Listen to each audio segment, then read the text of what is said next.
Hello everyone, welcome back. I hope all of you are doing good.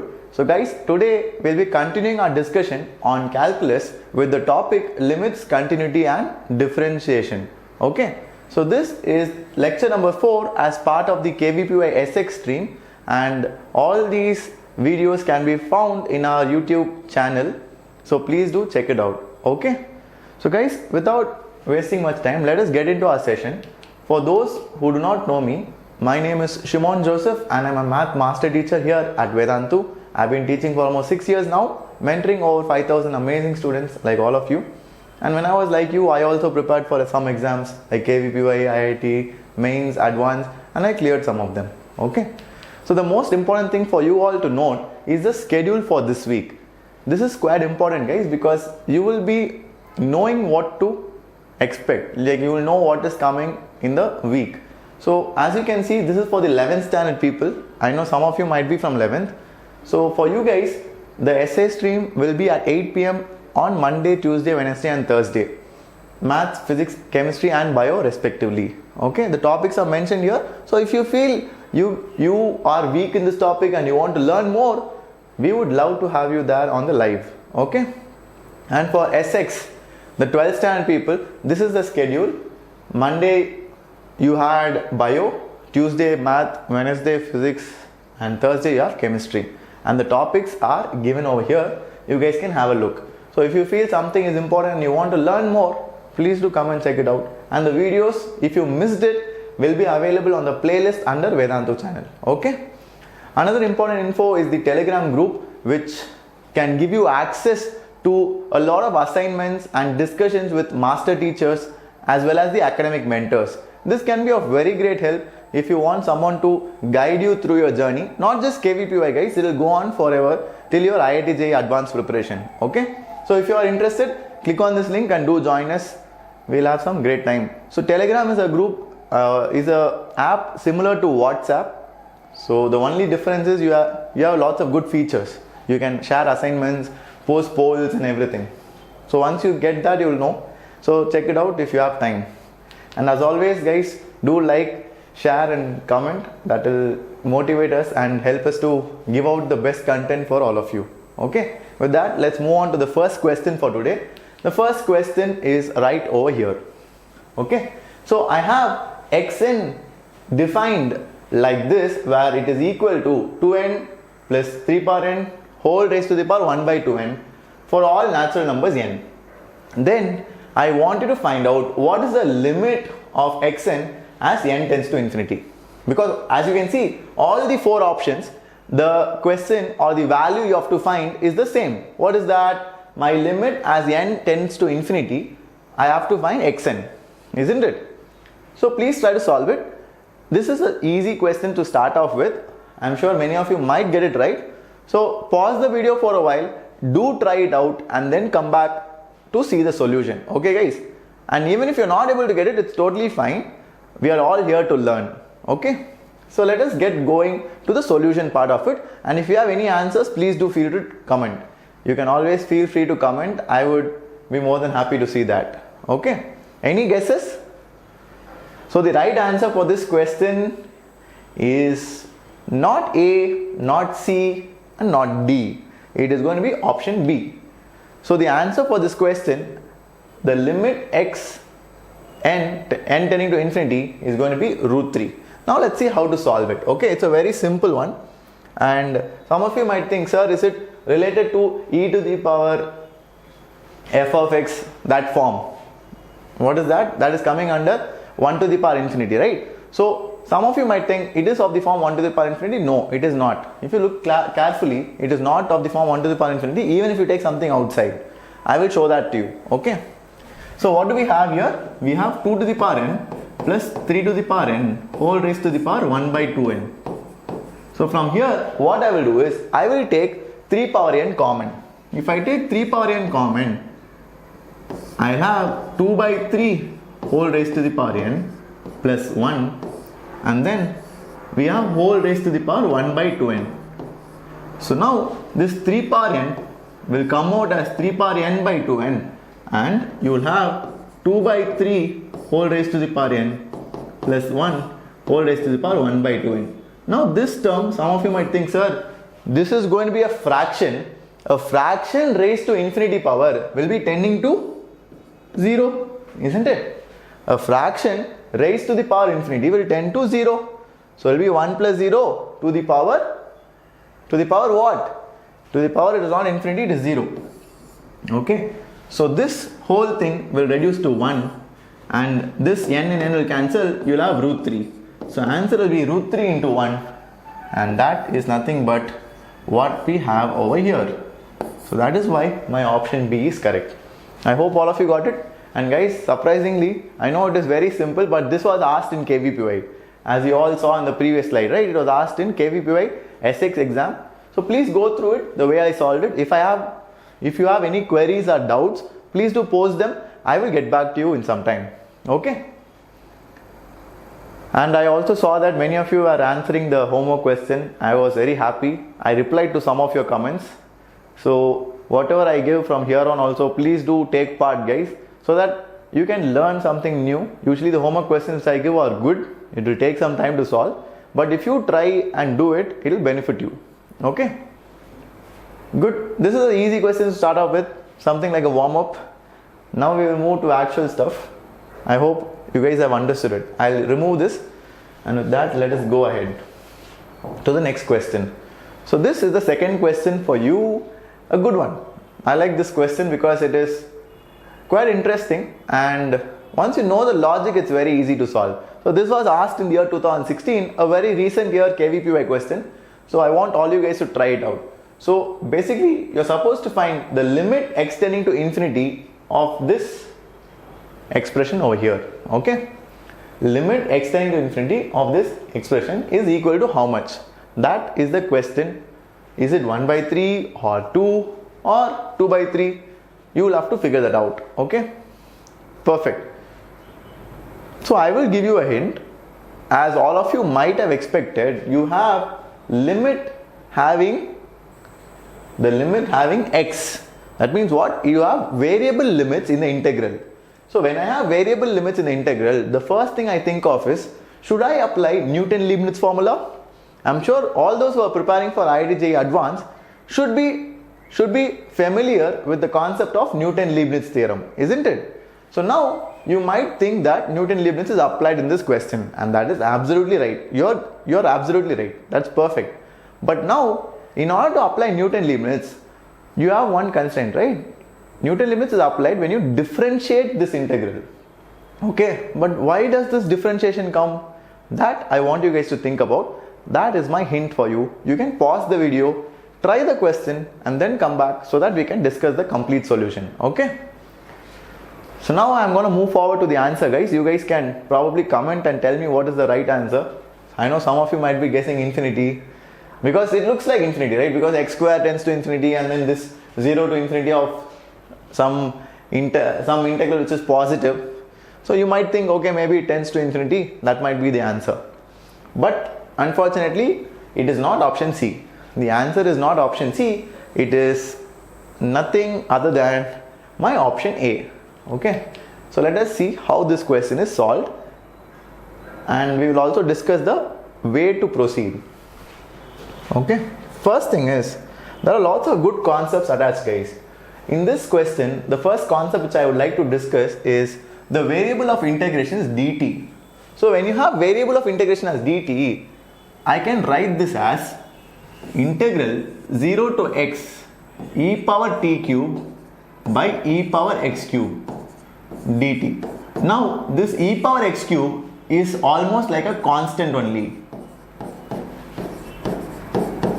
Why is it almost like a constant only? Because, guys, the variable of integration is no more x, rather it is t.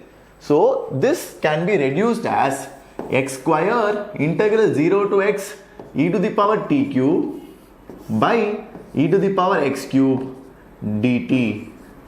That's it. So now I have numerator by denominator. The beauty of this is both of them tend to infinity, because as my limit x tends to infinity, the numerator tends to infinity and my denominator also tends to infinity. So what is the beauty of this? Whenever you have infinity by infinity form, it is going to be indeterminate. when you have an indeterminate form, we can use something called as L'Hospital, isn't it? So when you have 0 by 0 or infinity by infinity, I can bring in something called as L'Hospital method, wherein I differentiate my numerator and I differentiate my denominator. Now do you get it? How I am bringing in Newton-Leibniz. I gave you the hint of using Newton-Leibniz. But if you want to use Newton-Leibniz, you need to differentiate. If you want to differentiate, then you need to bring in L'Hospital. If you want to bring in L'Hospital, you should have 0 by 0 or infinity by infinity form. See, these are the ways in which you think and put everything together. Getting it? So now let's try to solve it using my Newton-Leibniz formula. So when I differentiate the numerator, what will I get? Let me put limit x tending to infinity. If I differentiate my numerator, I have product rule here. So if I have product rule, what do? I'll have to do it using UV. UV means what? First differentiate this.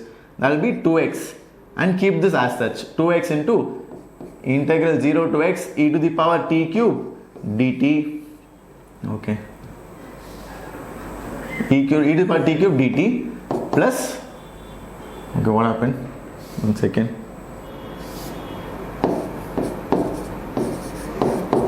E to the power t cube dt plus, now I keep x square as such and differentiate this integral. How do I differentiate an integral? I use Newton-Leibniz. When I differentiate this integral, what do I get? I get e to the power x cube into 1. Guys, e to the power x cube into differential of this. Don't differentiate t cube, okay? That's wrong. That's wrong. That's not how it is done. You put x over here, e power x cube came, and differentiate the limit. That's it, done. Now divide by differential of this. What is differential of this? It is going to be 3x square into e to the power x cube. Isn't it? Now again I still have infinity by infinity form, because when I substitute the limit now, when I substitute limit x tending to infinity, this is infinity, this is also infinity by infinity. So still my question is not yet solved. I'll have to apply L'Hospital again. So let me erase this because I need some space to solve. I hope that's fine with all of you. So now one thing which I can do is I'll cancel this x case. I'll cancel 1x, 1x and 1x. Why do I do that? Because if I have 2x here and then differentiate, again I'll have to apply product rule. Still it will be having the integral, right? So that I don't want to go through. Because if I add x here without cancelling, I will have product rule. So I'll have to apply UV rule to solve it. So when I apply UV rule, this integral will still remain in one term. That I don't like. If it remains still in one term, again I'll have to use L'Hospital. It will become thrice using L'Hospital, which I don't want to do because I don't have time in exam. I want to do it faster. So I cancel off 1x. Now if I apply L'Hospital, why do I apply L'Hospital? Because still when I apply the limits, it is infinity by infinity form, which is one of the indeterminate forms which can be solved by L'Hospital. So that is why I am doing that. Now if you differentiate this, what do you get? You get twice 0 to x e to the power t cube differential. That is nothing but e to the power x cube into 1. Then differentiate this. When you differentiate this, what do you get? You will get e to the power x cube into 1 plus x into e to the power x cube into 3x square divided by differential of the denominator. What is the differential of denominator? It will be 3 times of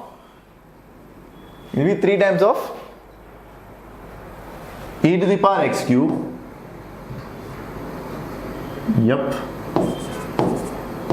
plus 9 times of x cube e power x cube.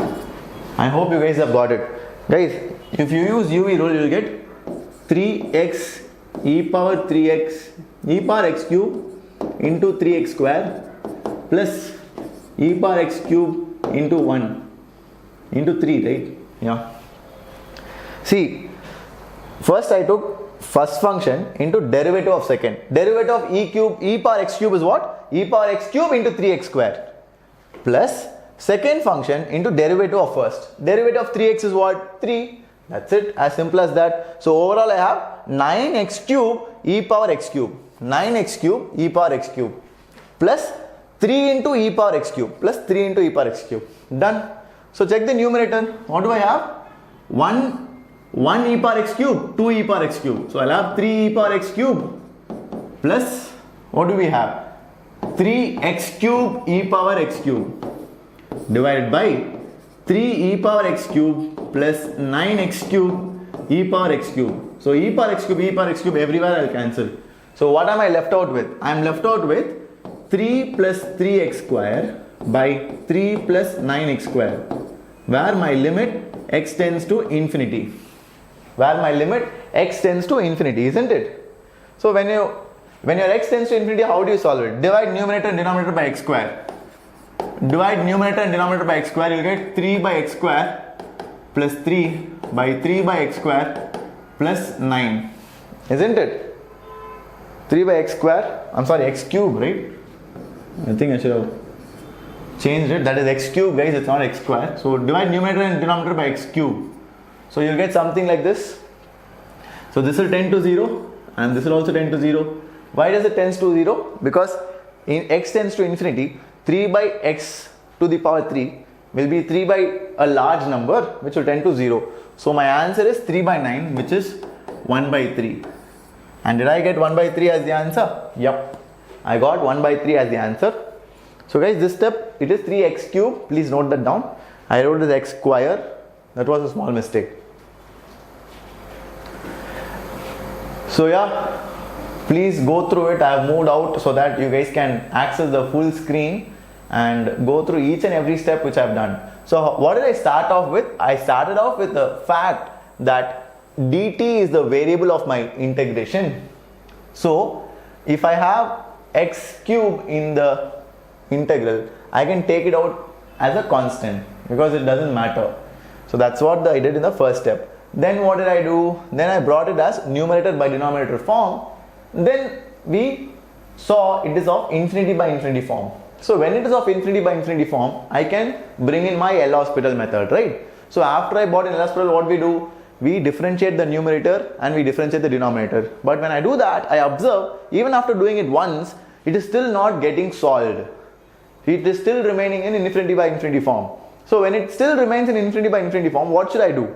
I should again differentiate it, because L'Hospital can be applied multiple times also. I'm sure all of you must have seen such questions in your preparation for JEE, isn't it? So when I apply it again, I easily solve it. It reduces to 3 plus 3x cube by 3 plus 9x cube, and whenever x tends to infinity, the way you solve this question is divide by x cube. So when I divide by numerator and denominator by x cube, I'll get 3 by x cube plus 3, 3 by x cube plus 9. So these two will tend to 0. These two circle terms will tend to 0 because you have a finite number divided by a very, very large value. So it will almost be 0. So the answer is 3 by 9, which will be equal to 1 by 3. Clear? So yeah, that is how you do it. I'll just take you some time. I'll give you some time to take down notes or take a screenshot maybe. With that, let us move forward to the next question, guys. Okay? Let us go to the next one.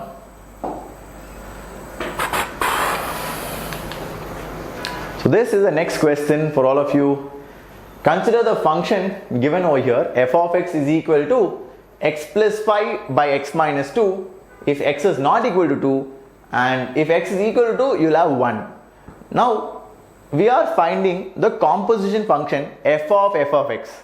So f of x is composition of function, and we have to check where this f of x is discontinuous. I want to know where or how many points this f of x is discontinuous. Okay, so please try solving this. It's a very simple question. It's a very, very simple question, and it was asked in the year 2014, as all of you can see over here. Okay, this was asked in KVPY SX stream 2014. Very simple. I'll give you probably 1 minute to solve, guys. Please try it out, and even if you can't get the complete answer, I would prefer or I would expect you guys to solve at least half of it, because that is very, very basic. Predicting half the answer is very basic. The other half is going to be tricky. So any guesses? Let's move forward, guys, because we need to cover some more portion. So let us move ahead. If you have any answers or guesses, please do let me know. So the answer for this question is going to be at all real numbers. I don't think so. That doesn't seem like a likely option at all. At 2 exactly values, at 1 exact value, at 3 exact value. So what do you think will be the answer? The answer for this question is answer is going to be B, which is at exactly 2 values of x. So only at 2 values of x is going to happen. So let us look at what are those 2 values and how do they come. Guys, the first thing, the basic thing which I told you or I wanted to know whether you guys did or not is at x equal to 2, it is not defined. Okay. So x equal to 2 will pakka be a point of discontinuity. Why do I say that? Why do I say that? Because as I approach 2, limit x tending to 2, f of x is what? It tends to infinity, isn't it? Because as I approach 2 from left hand side and right hand side, this function is going to be shooting up. This function will be shooting up because it is the denominator is going to become almost 0. So that is why my left hand limit and right hand limit will be tending to undefined values. And at 2, what is the value? F of 2 is how much? F of 2 is equal to 1. So what can I say from this? From this I can say my x equal to 2 is going to be a point of discontinuity. So if x equal to 2 is a point of discontinuity, what can be said about it? This is going to be part of my solution. Okay. So if you did this and if you told, sir, only one point of discontinuity is there, still you're wrong, because we are not looking at f of x, guys. If f of x is asked, what you said is fine, totally fine, I accept it. But we are asked f of x. So first figure out what is f of x. Let's do that. So f of x is going to be what? So wherever x comes, I'll put f of x. So it is going to be f of x plus 5 by f of x minus 2. Okay, where f of x is not equal to 2. And when f of x is equal to 2, it will be 1. Clear? So now let's pick this. So if f of x is not equal to 2, then this will be reducing or opening as x plus 5 by x minus 2 plus 5 divided by x plus 5 by x minus 2 minus 2. So I will get something like this: x plus 5 plus 5x minus 10 divided by x plus 5 minus 2x plus 4. So I'll get 9 minus x in the denominator and I'll get 6x minus 5 in the numerator. So my x cannot be 9, because if my x becomes 9, my f of x is not defined. So only one thing I have to make sure is I have to check whether at that point my f of x is not equal to 2. That you'll have to verify, guys, and it will turn out it is not equal to 2. Okay. So please note, my x is not equal to 9 because my denominator here cannot be 0. Because whenever my denominator here takes 0, the function value will be undefined, which is not allowed, right?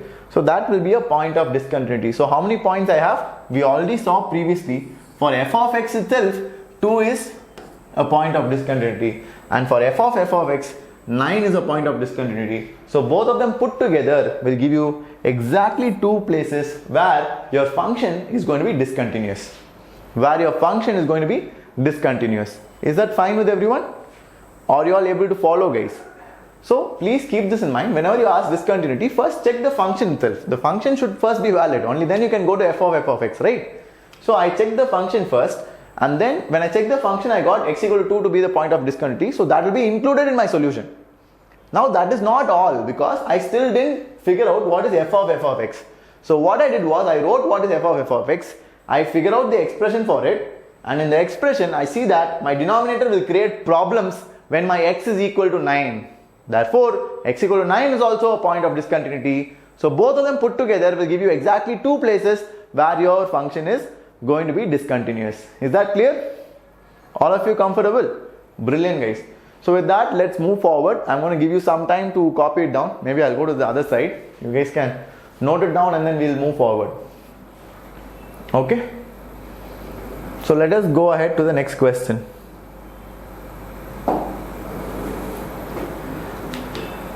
So this is the next question for all of you. Please do try it out.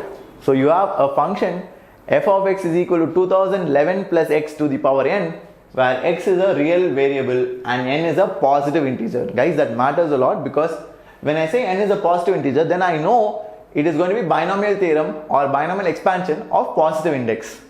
Then they are asking you what is the value of f of 0 plus f dash of 0 plus f double dash of 0 by 2 factorial and so on.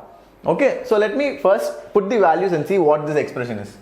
Okay, but before that, I want you guys to try it out. I just explain the question. What you'll have to do is first figure out what is f of 0, then figure out what is f dash of 0. F dash of 0, you can't put 0 and differentiate, then you will get 0 only. Getting it? You'll have to first differentiate f of x, get the expression for f dash of x, then put 0 into it. Okay, and similarly get the double derivative of f of x and then put 0 into it, you will get the value of this. Likewise, you keep going, you will notice a pattern, because whenever a question like this is given, you will observe a pattern, because they don't expect you to go all the way up to n. How can you go all the way up to n when you don't know what is n? Isn't it? So figure out a pattern and then work accordingly. Very easy, doable question, and even by guesses some of you might get it correct, because it is slightly easy to guess this question. So this was asked in the year 2011. Interesting one. So if you have any answers or guesses, please do let me know. Let's see how many of you can crack it right just by looking at the question, because it is doable. It is doable. Okay, so the answer is not A, not B, not D, but it is option C. Let's see how we arrive at option C. So let us get started. The first thing is, what is f of 0? F of 0 is going to be 2011 plus 0 power n. So it will be 2011 power n. So let me write that down. What is f dash of 0? So first I have to differentiate this. What is f dash of x? F dash of x is n into 2011 plus x to the power n minus 1. Okay. So now when I put 0 over there, what will I get? N into 2011 to the power n minus 1. Getting it? So what will be the next one? F double dash. Now if I double dash second differentiate, what will I get? I'll get n into n minus 1 into 2011 plus x to the power n minus 2. So this will be what? N into n minus 1. You already have by 2 factorial here, and then you will have 2011 to the power n minus 2, isn't it? Why 2011 to the power n minus 2? Because I will put 0 in place of x. So when I put 0 in place of x, I will get 2011 to the power n minus 2, and all the way up to, see, when you have second derivative, what is this? This is nc2. When you have first derivative, this is nc1. So when you have zeroth derivative or the function, this will be nc0. Okay. So what will be f to the power n minus 1? What does that mean? That means n minus 1th derivative. N minus 1th derivative means it is going to be nc n minus 1, and then for 2 it is n minus 2. For last term it will be 2011. It will be 2011 to the power 1. Isn't it? Are you guys able to follow? Clear? So now if I want to complete this binomial expansion, what should I do? I should add ncn and I should subtract ncn. Isn't it? So when I add and subtract ncn, what is the beauty of it? The beauty of it is the terms inside the square braces are nothing but the expansion of 2011 plus 1 whole to the power n. Isn't that easy? Because 2011 plus 1 whole power n is nc0 2011 power n, nc1 2011 power n minus 1, nc2 2011 power n minus 2, all the way up to ncn minus 1 2011 power 1 and ncn. Okay, that is the term inside the square braces. But last one more term is left out. What is that? Minus of ncn. And what is ncn? ncn is 1, guys. ncn is 1. So that is how you get 2012 to the power n minus 1, which is the answer, option C. Okay, so please go through it. So very interesting question, lots of good things to learn here. So first thing is, when you differentiate this, you have to find a pattern. What is the pattern? You should correlate n into n minus 1 by 2 factorial is nc2, and n is nothing but nc1. and so on. And then I relate it to binomial theorem, what I have studied. That is how I get this expression over here. And then don't forget the last NCN term, because I added and subtracted it. Why did I add and subtract it? Because I want to complete the entire binomial expansion. That's why. Okay. So I hope all of you are clear with this. Please go through it, take some time, note it down, and if you have any queries or doubts, please do post them in the comments. I would be happy to clear them for you. Okay. Brilliant, guys. So with that, let us look at the next question. I hope you guys are done. The next question for all of you is right over here. So you have f be a differentiable function such that, let me move away, f of a equal to 0 equal to f of b, and f dash of a, f dash of b is greater than 0 for some a lesser than b. Then you have to find out the minimum number of roots of f dash of x equal to 0 in the interval a to b. Okay, so that is the question. You guys can probably take a screenshot, because when I come in I might cut the question and it might distract you. So please take a screenshot or note it down in your rough note, and then maybe I can come in. Okay, good. So let us see how to solve this question. It's a very interesting question. The moment you see f of a equal to 0 equal to f of b, you guys might think, so this is a question based on Rolle's theorem, but not necessary, guys. It is not going to be based on that.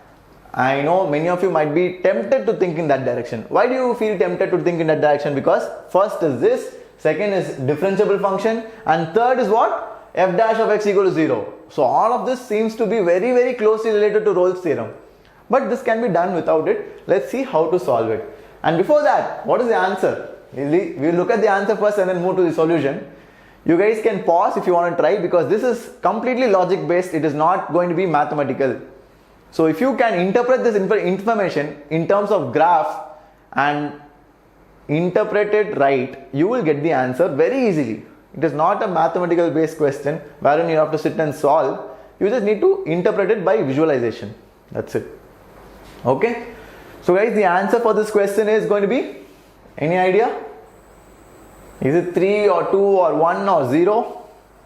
The answer, as some of you might have rightly said, is going to be option B, which is 2. Let us see how do we arrive at this option and how we should proceed in an exam. So guys, the first thing is, let's draw a graph. Okay, let's say my A is less than B, right? So let's say A is here and your B is here. Okay, so A is here, B is here, and f of A is 0 and f of B is also 0. Clear? Now what is the other thing we know? We know that the slope of the graph at A multiplied by the slope of the graph at B will be how much? Will be positive. That means slope of f of x at A and B are of same sign. Very, very important. This is the most important thing we should know from the question, because both positive will give you positive or both negative will give you negative. Getting it? Are you able to follow? Brilliant, guys. So now I can say that if the slope is positive here, can the graph go like this? Can the graph be like this? This graph is absolutely wrong, because the slope here is positive and the slope here is negative. That is not allowed. So this is a wrong graph. So what will be the right way to do it? The right way to do it will be A here, B here, f of A, f of B 0. The right way is like this. So here I have positive slope at A and I have positive slope at B. It's a continuous and smooth function. Smooth means what? Differentiable. Differentiable is always interpreted as smooth in graphs. When you have a smooth graph, it is going to be differentiable. Only when you have corners or edges, you will have non-differentiability, and when you have discontinuity, you will have non-differentiability. Okay, so this is smooth, so it is differentiable, and we have two places where my f dash of x is 0. F dash of x is 0 means what? My slope of the function is parallel to the x-axis. So how many places it's parallel to x-axis? 2 places. So that is why the answer is 2. Now you might ask me, sir, who told it's positive, positive, sir? Why can't it be negative, negative? Because you told A and B the slope of the function is same sign, but you didn't tell it is positive, positive. Absolutely right. You can do it the other way also. What is the other way? A and B, function value is like this. You can do it like this. Slope negative, slope negative. So at A and B, the slopes are of the same sign. Both are negative. Guys, I didn't say equal slope. Equal slope I didn't say. I said slopes are same sign. If this is negative, this is negative. How much negative? That matters. That matters, but for this question, we are figuring out where or how many places your f dash of x is 0, right? So for that, I am not going to bother about how negative or how steep it is going to be in the negative side. That is not going to be of value to me. Okay? So that is how you solve it. And that is why I said this question is more of logic and graph plotting rather than solving. I hope you guys liked it. So guys, this was the last question for today. With that, we end our session. So please do be part of it regularly. And it is always good to see all your comments. And whatever doubts you have, do let us know. I'll try to help you out whenever possible. Okay? So before we leave, please do make a note of this. You have the KVPY mock test series being launched in Vedantu, and guys, KVPY is an online based exam. I've told this many times. So you have to get accustomed to sitting 3 hours and solving it. You have calculators and all that being allowed in KVPY virtually. So you have to be very acquainted to that. So that you can do so with the help of mock test series. So we have 2 part tests and 3 full tests. Part test will give you half of portion. So when you solve both of them, you'll be comfortable with the entire coverage, entire syllabus coverage. And then you have 3 full tests. You have complete analysis of your performance with respect to your peers all over the country, because a lot of people are taking it. And it is available for a very nominal price. Just 1,000 rupees. You can check it out. And if you like it, please do join. That will be awesome. And as I said before, the Telegram group is accessible for all of you from YouTube. You guys should just click on this link, download the Telegram app and join. Telegram app is similar to WhatsApp. The only difference is we can give very good assignments, polls, lots of good features are there. If you download it, you will know. Okay, and it's very common, guys, in UPSC, IAS preparation, and then even college level preparation, GRE, GMAT and all, right? People use Telegram a lot. Okay. So with that, as always, please do like, share and subscribe, and keep posting your comments and doubts. That is always encouraging. So take care, guys. All the very best. I want all of you to do well. Let us see you in the next class. Till then, take care. Bye-bye.